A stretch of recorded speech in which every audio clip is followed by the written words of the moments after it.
As I spoke yesterday, I was so pleased to know that you Spelman women are in the spirit. And the three things that I want to leave with you, just these three, I could do 10, I could do a whole life class, but just these three things will carry you if you let them. First and foremost, knowing who you are. Knowing who you are. Being able to answer this question, who am I?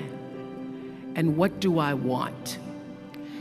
You know, many times when I go out of the country, I am baffled by that question.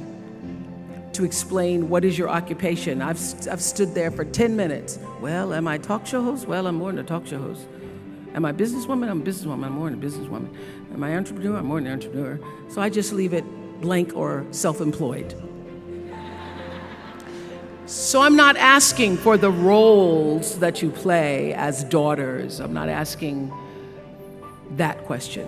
What are the roles that you play as a daughter, as a friend, as a sister? You're going to be a lawyer, you're going to teach, you're going to be a pharmacist.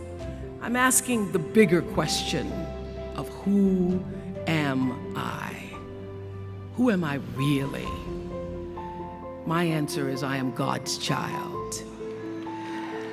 I am that which is born of all that is. I am, as Pierre de Chardin said, a spiritual being having a human experience, come trailing the breath of the ancestors yet, but trailing the breath of the angels, and understanding that because I am connected to the source of all that is possible for me. That's who I am. And what do I want? I don't want to just be successful in the world. I don't want to just make a mark or have a legacy.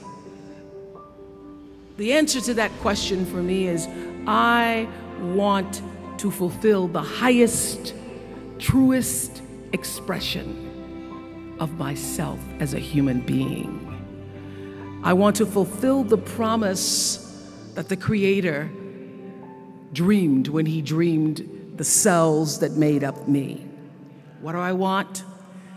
You must have some kind of vision for your life. Even if you don't know the plan, you have to have a direction in which you choose to go. I never was the kind of woman who liked to get in a car and just go for a ride.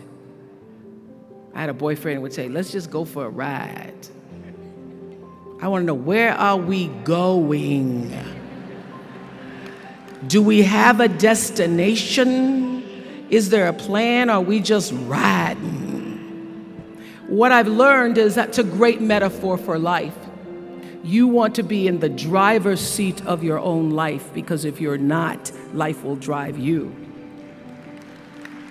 So, knowing who you really are in this space and time that we embody.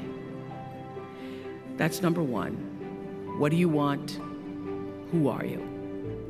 Number two, you must find a way to serve. Martin Luther King said that not everybody can be famous, but everybody can be great, because greatness is determined by service. Now, we live in a world where everybody wants to be famous and where we admire people for just being famous. We think being known brings us value. The truth is, all of that will fade in time. In 3 years, you won't be able to name the housewives of Atlanta. The real truth is that service and significance, service and the significance that you bring to your service is that which is lasting. So to be able to, whatever your occupation or job or talent or gift is, our honorees today, getting doctorate degrees, to apparently opposite fields, HIV and AIDS and the spoken word. But what they have in common is service, using the spoken word in service to community and the world, using your knowledge and information about HIV and AIDS and medicine in service to the world. And if you look at all the most successful people in the world, whether they know it or not, they have that paradigm of service. Everybody's talking about Mark Zuckerberg and IPO. Service. Jay-Z rapping. Service. Through the word, to people, through song. For many years, I was really just happy to be on TV, and people would stop and say, "Oh, you on TV?" "Yeah, I'm on TV. I like being on TV. It's a nice job." And it was about the time that I received my honorary doctorate from Spelman around 1993, so I don't know if that had something to do with it. I thought of myself as Dr. Winfrey. That I went back and I took a long look at what it was I was doing on TV and made a decision that I was no longer going to just be on TV, but I was going to use TV as a platform, as a force for good, and not be used by TV. And I will tell you,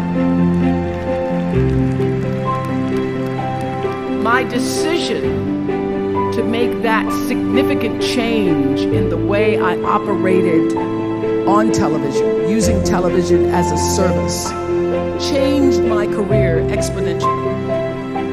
Service through medicine, service through art, using whatever it is you produce, your product, as a way of giving back to the world. When you shift the paradigm, whatever it is you choose to do, to service, and you bring significance to that, success will, I promise you, follow you. Service and significance equals success. That's number 2. Number 3, it's so simple, but so hard to do.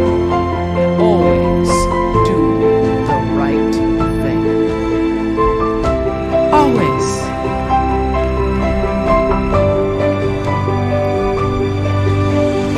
Be excellent. People notice.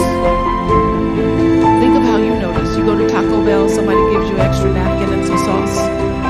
You notice. You want to go back to that person. Because even at Taco Bell, excellence shows itself. Be excellent. Let excellence be your brand. Everybody talks about building a brand. I never even knew what that was. When people say, "You're a brand," I'm saying, "No, I'm just Oprah." What I recognize now is that my choice to, in every way, in every example, in every experience, to do the right thing and the excellent thing is what has created the brand. Years ago, I did an ad for Revlon for an ad they were doing called Unforgettable Women. And what I know is that when you are excellent, you become unforgettable. People remember you. You stand out. Regardless of what it is, you become an unforgettable woman. And that is what we all want. We want to be unforgettable and not forgettable. So doing the right thing, even when nobody knows you're doing the right thing, will always bring the right thing to you. I promise you that. Why? Because the third law of motion is always at work. For every action, there's an equal and opposite reaction. That is so true in all of our lives. That's what Newton said. Celia in The Color Purple said it. Everything you even try to do to me, already done to you.